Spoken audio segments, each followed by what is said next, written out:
Avant de découvrir la rencontre Orion contre l'équipe de France, un retour rapide sur le match 1 de cette seconde division. C'est l'équipe de France qui a remporté de justesse ce match contre Vega, lui conférant ainsi une avance de 3 points.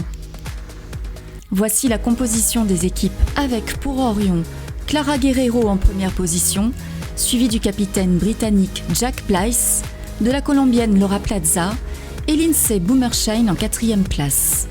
Face à elle, l'équipe de France telle qu'on la connaît déjà, avec en tête Solène Goron, suivie du capitaine Kenny Billot, puis d'Emma Friand et enfin d'Alexandra Lopez. Maintenant, je laisse la parole à Marc Chavet et Bruno Bidon pour les commentaires. À vous, messieurs.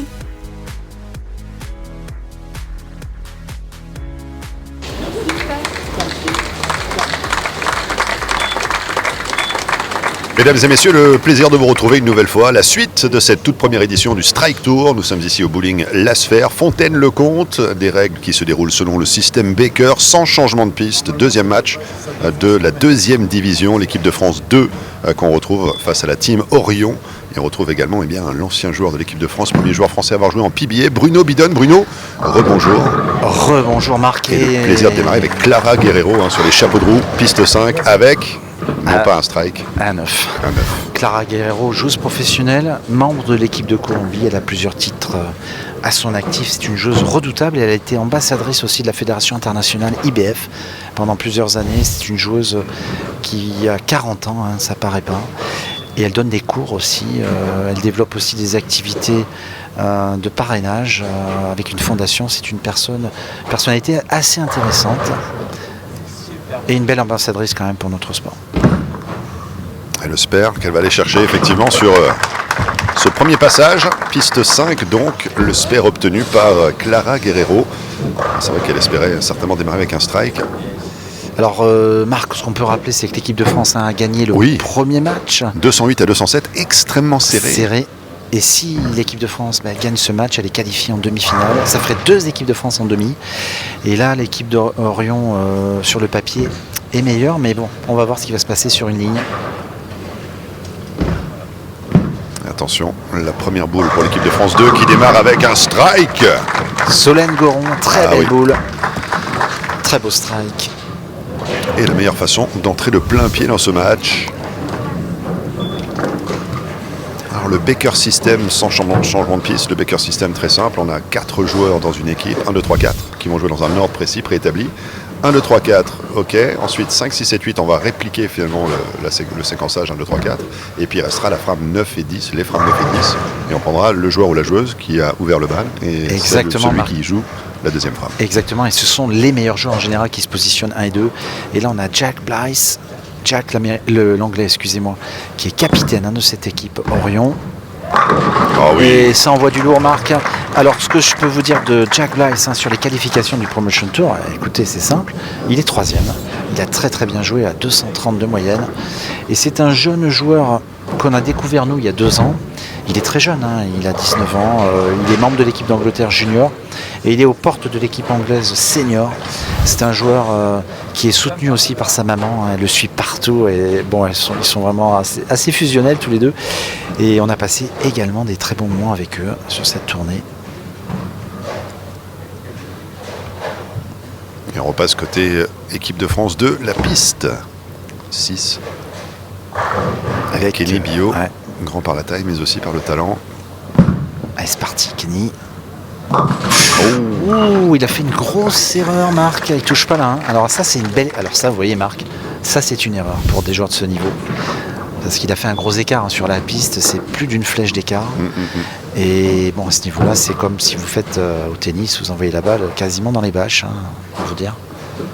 Et là justement, vous parlez de flèches. Alors on va peut-être expliquer pour celles et ceux qui ne connaissent pas bien la discipline. On voit sur la piste à quelques mètres de la ligne à partir de laquelle les joueurs lancent la boule, il y a effectivement ces différentes flèches, 7 en totalité. Tout à fait. Et là Bruno, qu'est-ce qu'on cherche à faire quand on libère la boule justement? Alors les flèches, c'est un repère effectivement qui permet de visualiser une ligne de jeu virtuelle. Ça vous permet de poser votre regard et vous avez le breakpoint au fond de la piste qui est la fin de la ligne de jeu.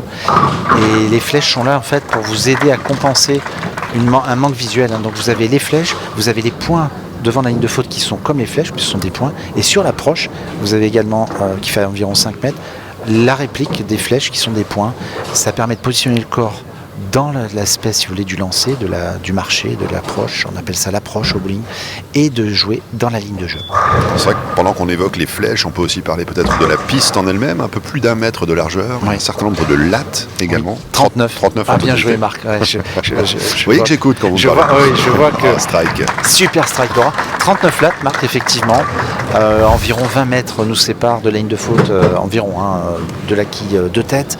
Et c'est vrai que les boules voyagent pour les femmes et les hommes entre 30 et 25 à l'heure. Donc en fait, voilà, la boule met entre 2 et 3 secondes pour arriver au fond. Et ce qu'il faut bien comprendre au bowling, c'est que ça sert à rien de, entre guillemets, bourriner. Parce que quand il y a des joueurs loisirs qui viennent s'amuser, ils pensent que c'est un jeu de force. Non, c'est un jeu d'adresse. C'est vrai que le poids de la boule se suffit amplement pour déjà accomplir la distance et évidemment faire tomber les quilles. Tout à fait, Marc. Et Mafrian... Ah oui, il était serré. C'est magnifique. Il était serré, mais c'est bien. Emma qui relance un peu l'équipe de France après cette petite open de Kenny. Et elle avait besoin justement de quelqu'un pour asseoir son autorité et retrouver ce strike et permettre d'entrevoir peut-être un avenir meilleur. Attention en face parce qu'Orion a deux strikes. Et c'est pas n'importe qui monte sur la piste. C'est Baumerschein, Marc, joueuse professionnelle. Très très régulière sur le tour. Qu'on retrouvera également du côté de la promotion, qualifié 10e avec 267. J'allais dire attention le strike, mais non, il en reste une. Et Lindsay qui vient de Birmingham dans l'Utah. Et je peux vous dire aussi que elle est très impliquée dans le milieu du bowling professionnel. Elle donne des cours également. Et on a des projets en commun sur le Promotion Tour avec ce type de joueurs pour faire des pro-am pendant les étapes, développer des nouveaux concepts avec les jeunes. Et c'est bien, ils nous soutiennent et c'est bien pour le futur. Lindsay Baumerschein pour aller chercher cette quille rebelle. La 7, pas de problème pour Lindsay. Le spare est obtenu. Toujours le sourire, Lindsay. Elle est vraiment sympa. Alors Alexandra, ça serait bien, quelle est la bonne idée, Marc, de le doubler? Parce qu'avec le petit doublé, vous savez ce qu'on dit, possibilité de tripler et ainsi de suite. Donc, mais si vous ne mettez pas le doublé, vous ne pouvez pas tripler. Ça, c'est sûr. C'est un peu bête comme raisonnement, vous le savez. Et c'est là qu'il faut le mettre. Petit à petit, on devient moins petit, c'est le principe. C'est ça. Il faut impérativement qu'Alexandra nous double ce strike, ça serait bien pour l'équipe de France.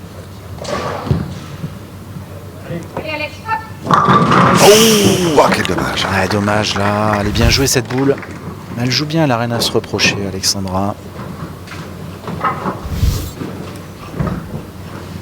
Une quille qui reste évidemment à aller chercher pour le spare sur cette 4e frame. Et la fameuse quille 10 marque cette quille totalement à l'extrême droite de la piste, qui pour les joueurs débutants d'ailleurs, ça leur fait peur parce qu'elle arrive juste à côté, mais pour les joueurs de ce niveau, c'est pas très compliqué à faire. C'est une formalité. Ouais, c'est une formalité. On croise la piste, on prend une boule de spare. Elle m'a fait peur.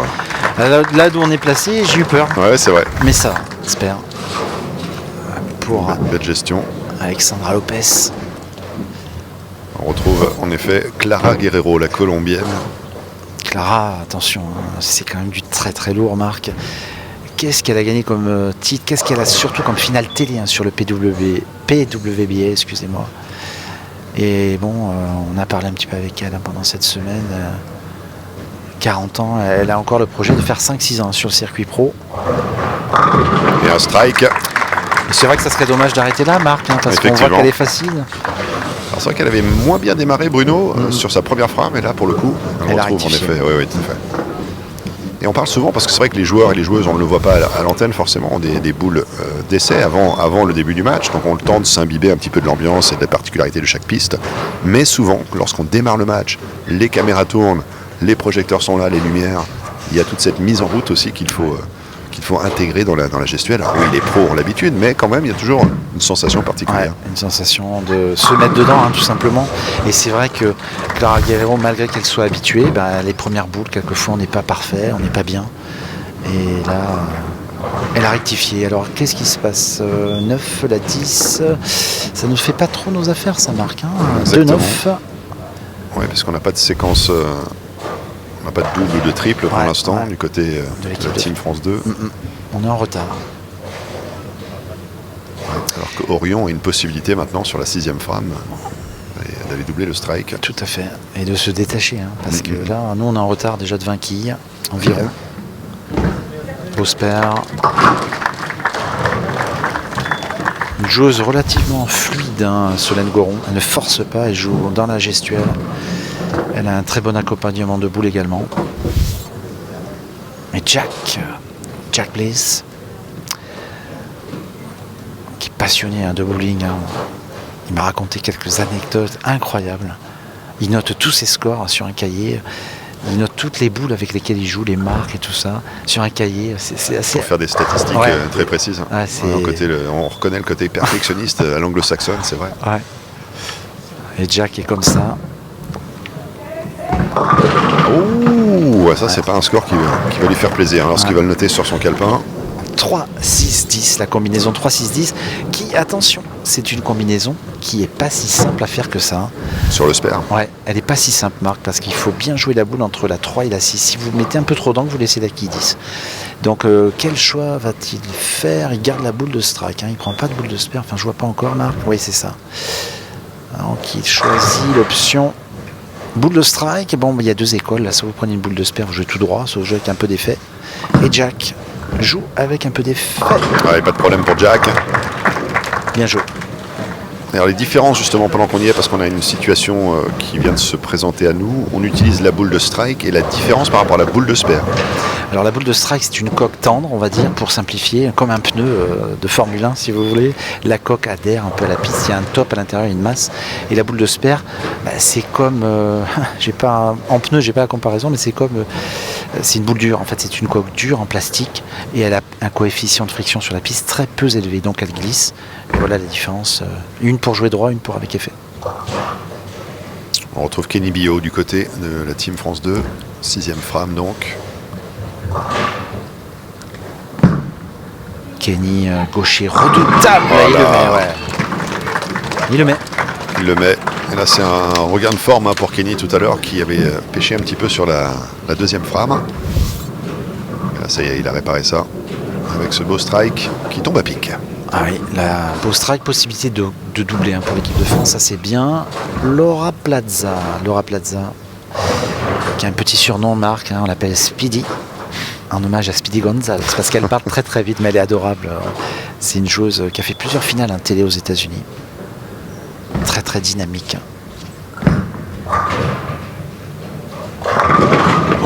Et oui. Et là un split, là c'est un Jean-Claude Van Damme. Elle a 7-10, là ça fait très très mal ça. Ouais, c'est dingue ça, parce que la boule est quand même relativement bien jouée. C'est une histoire d'angle, ça se joue à quoi, à très peu. Et là, la 5, la qui 5 n'a pas fait son travail. Et elle laisse cet horrible split. Ça va relancer l'équipe de France, Marc. Ah oui. Le malheur des uns fait le bonheur des autres. C'est sûr. Mais ce spare là, alors ce spare est toujours très difficile. Il faut vraiment taper une quille pour que la quille se projette de l'autre côté. Ouais. On le voit quand même de temps en temps. On le voit, mais c'est relativement rare de le faire. Est-ce que Emma Friand, Marc, va avoir la bonne idée de doubler? C'est tout le mal qu'on peut lui souhaiter, évidemment. 7e frame. Parce que là, le match se dessine. C'est là que ça va jouer. 7-8 avant 9-10. C'est important de bien construire, de pouvoir poser des bases solides. Et là, avec le doublé, je peux vous dire que ça serait pas mal. Elle a fait un strike tout à l'heure, Emma.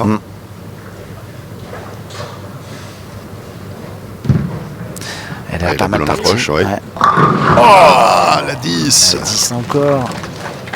Encore et toujours la 10. Oh, on l'aime bien, nous, vous savez, la qui 10.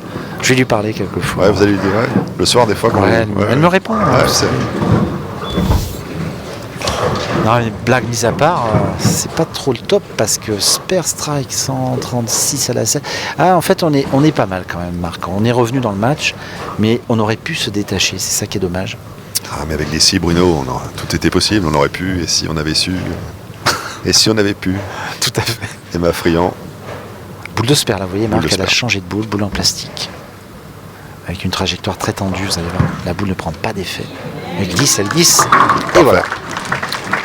Elle ne laisse rien, Emma, avec ce spare. 117 donc pour l'équipe de France 2. Déjà une équipe de France qualifiée, en effet, pour les demi-finales du côté de la division 1. L'équipe de France 1 avait terminé 2e donc. derrière la Sirius Team, qui est un peu l'équipe à battre pour l'instant. C'est l'équipe injouable pour le moment, avec Legion Zone parfaite.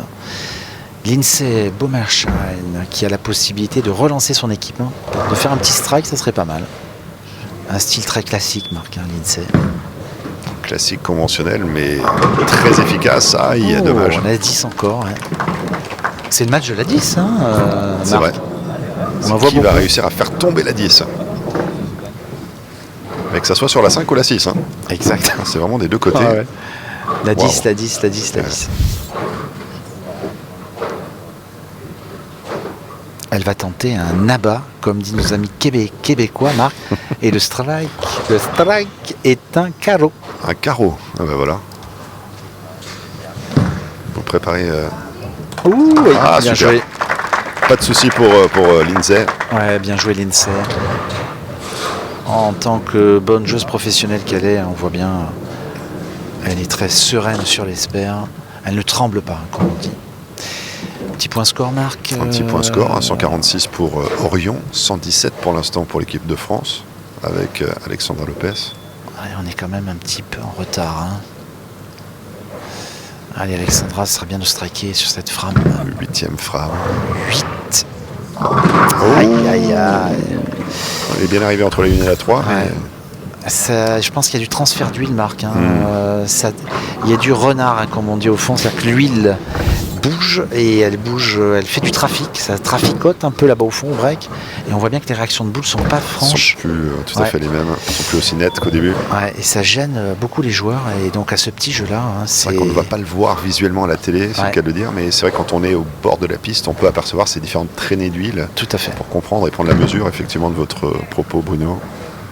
Ça y est, pas de problème pour le SPR, mais c'est peut-être trop peu, trop tard. C'est la grande question qu'on a. On ne sait pas, là c'est serré quand même comme match. Ça va se dessiner sur 9-10 comme d'habitude, j'ai envie de vous dire.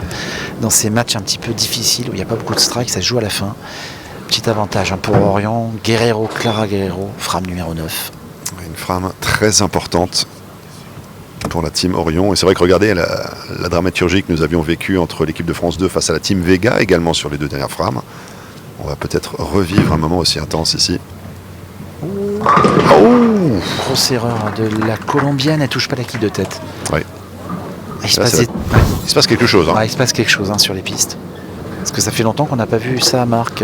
Pour l'instant, elle a fait spare, strike. Et là, elle laisse quand même 3 quilles debout. C'est pas normal ça. Alors elle prend son temps parce qu'attention, le spare est une importance capitale sur cette frame 9. Il ne faut surtout pas le rater. Parce que spare, l'équipe peut terminer à 203 avec un triplé. Et la Team France, assez serré, Marc. Ça va encore se jouer à la fin, j'ai l'impression, cette histoire. On va aller jusqu'au bout. Commencez pas à vous ronger les ongles, on a besoin de vous, Bruno. Mais c'est vrai que là... là. Une open, Marc. Open frame de Clara Guerrero. Ça doit pas arriver souvent. Plus mauvais moment, là, parce qu'il faut éviter ça. Et donc Solène Goron, si elle arrive à striker, ça serait très très très très bien. Elle est capable de le faire, Solène. C'est une joueuse qui maîtrise bien la pression. Ouais, elle a fait strike spare précédemment. Ouais. Strike en guise d'ouverture pour profiter là aussi du spare de Clara Guerrero tout à l'heure. Alors cette boule est quasiment pas une boule de match, mais pas loin. Quel dommage. Encore une quille, c'est un match très tendu parce que ça n'arrive pas à se dessiner et ça c'est... Alors quand ça se passe comme ça, Marc, en général, ça se joue à la 10. Alors là je vais vous dire spare, ça se joue à la fin, Marc, ça va jouer à la fin. Bien sûr. Ça va jouer sur le doublé ou pas. Exactement. Une des deux équipes qui peut doubler va se détacher. C'est un beau match encore, enfin pas en score parce qu'il n'est pas haut, mais c'est un match à suspense. En termes de tension, évidemment, de dramaturgie, c'est vrai. Un jeu de tir à la corde presque. Ouais. Il ne faut pas rater celui-là. Ouais, bien joué. Solène. C'était important celui-là. Ouais, elle a mesuré l'importance et elle a réussi tout simplement à accomplir le geste juste. Et Jack, la pression est sur lui. Jack Blythe, sur le Britannique. Le jeune capitaine anglais. Bon, lui, il ne faut pas trop qu'il gamberge. Ça serait bien qu'il double direct. Triplé, c'est encore mieux. Score max 192. Ouais, attention, c'est pas encore fait pour l'équipe de France. Par contre, si Jack fait une erreur, c'est bon. On est relativement serein. sachant qu'il avait fait une erreur. Pardonnez-moi, non, je me suis trompé de code. Jack Blythe qui est ouvert avec un strike aussi. Il le met, Jack, il tient bien la pression. Alors, c'est un peu la boule maintenant qui compte, c'est celle-là. Il faut le doubler impérativement pour mettre un peu la pression sur l'équipe de France, pour les obliger à faire au moins un spare. Et c'est là que vous voyez, malgré qu'on sait faire, qu'on sait jouer, quand on a la pression, on joue pas pareil. Jack le sait, un bon joueur de bowling. Mais là, il faut quelque part, en quelque sorte, un finisseur aussi d'exception de la trempe de Jack Blythe. Exactement. Capable de livrer les boules qu'il faut au moment où il les faut. Tout à fait. C'est pour ça que les capitaines, les meilleurs joueurs choisissent la fin. C'est souvent là qu'il se passe vraiment la différence dans un match. Et Jack, il lui faut ce strike. Ah oui. Moi alors Marc, c'est un mauvais strike, ça. Il a mis dans la poche inverse. Je peux vous dire qu'il arrive en 1-2 à la place de 1-3. Ouais, tant mieux pour lui, mais je peux vous dire que c'est un gros écart. Alors vous voyez, moi quand j'étais joueur, ça me plaisait pas ça, parce que ça veut dire que c'est chanceux, quoi. C'est doublé chanceux. J'espère que l'équipe de France va pas trop gamberger, parce que ça fait mal au moral, au mental. Surtout si on met une super boule et on laisse une quille et on perd comme ça. C'est sûr. Ça fait mal au bide, comme on dit Marc. Expression triviale, excusez-moi, mais... De temps en temps, c'est l'expression la plus appropriée aussi. Ouais. Jack Blythe, dernière boule.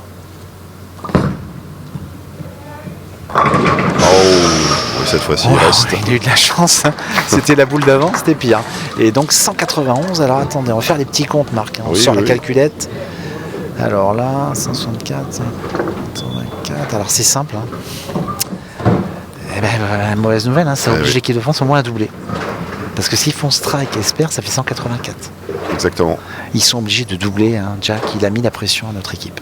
Ça, c'est bien joué pour Jack Blythe, évidemment, qui va demander beaucoup de l'équipe de France numéro 2. Est-ce qu'ils vont être capables de livrer la prestation dont ils ont besoin pour remonter la pente? Toute la question est là. Et c'est ça. 10e et dernière frame. Kenny sait faire, mais il y a de la pression. Est-ce qu'il n'a pas été fragilisé aussi par son open en deuxième frame tout à l'heure aussi, Bruno? Parce que ça laisse des traces quand même. Tout à fait. Ouais, tout à fait. S'il est bon, un bon champion, normalement, ne se pose pas de questions, mais il fait abstraction, c'est parti. Ah oui. Ouais, bien joué, là j'avoue, je m'incline, Marc.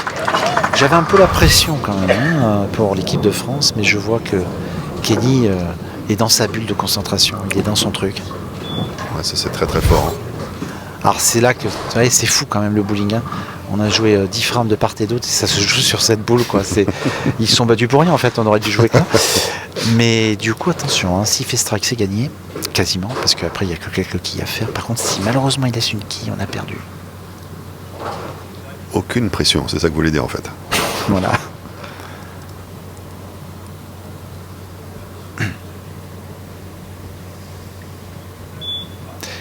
Allez, il se concentre. Une boule très très importante pour Kenny.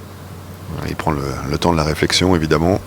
On mesure la dramaturgie du moment, la boule qui va déterminer la victoire ou la défaite.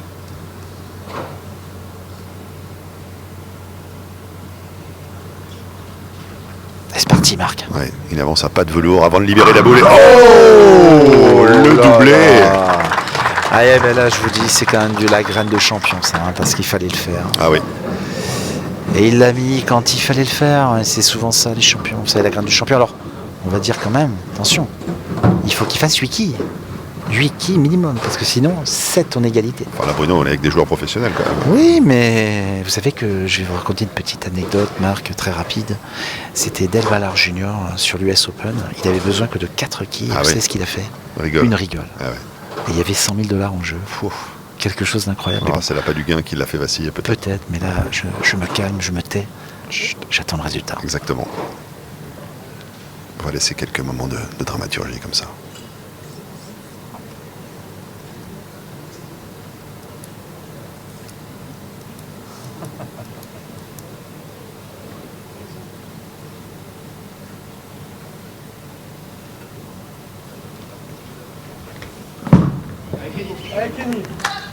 Ah oui, 3 à la suite pour Kenny Billot qui prend ses responsabilités de capitaine et qui assume ses responsabilités de capitaine. Super Marc, on n'a rien dit parce qu'on avait la pression, Et il a fait son travail et franchement c'est super. Très très belle victoire Marc. Donc si je dis pas de bêtises, vous n'en dites jamais. 2-0 c'est ça Exactement. 2-0 l'équipe de France. Exactement. Est en demi. Absolument. Bon avec job, 6 points. Ouais, super.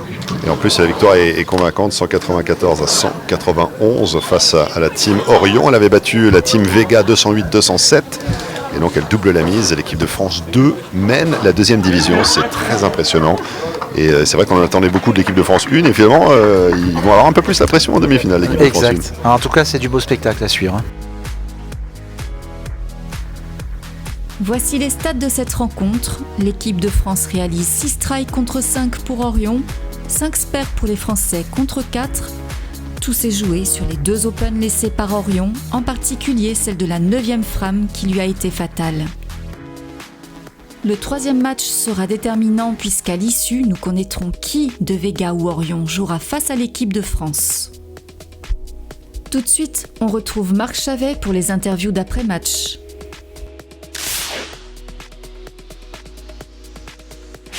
Là, on a vécu un match incroyable. L'équipe de France numéro 2 avec Kenny Bio, le capitaine de l'équipe. Open frame sur la frame numéro 2, mais il a pu prendre ses responsabilités derrière et nous offrir une dernière frame de toute beauté avec ce triple strike. Strike, strike, strike, XXX, triple X. C'est pas Vin Diesel, c'est Kenny Bio. Bravo, l'équipe de France 2 qui mène évidemment dans la deuxième division, qualifiée pour les demi-finales. La réaction à chaud?